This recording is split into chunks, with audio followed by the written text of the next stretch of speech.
वरहमतुल्लाहि वबरकातुहू। हलेला सया, जिसे छोटी हड़ कहा जाता है, उसके बारे में आपको बताते हैं कि उसका नाम वगैरह और सारी चीज़ें। वीडियो शुरू करने से पहले मेरा चैनल सब्सक्राइब करें, साथ ही साथ में बेल आइकन का बटन दबा दें। जैसा कि मैंने पिछली वीडियो के अंदर इसके नाम वगैरह बता दिए थे, हलेला ज़र्द बड़ी हड़ के हवाले से, उसकी डेफिनेशन भी तकरीबन सेम ही है और इसकी डिटेल जो है वो सिया वगैरह आपके सामने नज़र आ रही है।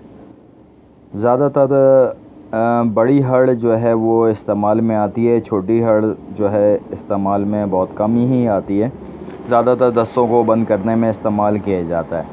बड़ी हड़ जो है वो दस्त लाने के लिए हाजमे के तौर पे इस्तेमाल करते हैं, और जो बड़ी छोटी हड़ है वो दस्तों को बंद करने के लिए बवासीर वगैरह के तौर पे इस्तेमाल किया जाता है। इसकी डिटेल वही है जो मैंने हलेला ज़र्द की आपको दी थी, बड़ी हड़ की।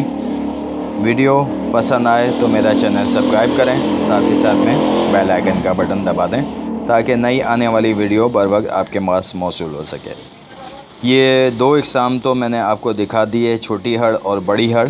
इसकी एक और इक़साम है, वो मैं आपको वो भी शेयर कर देता हूँ। शुक्रिया, अल्लाह हाफ़िज़।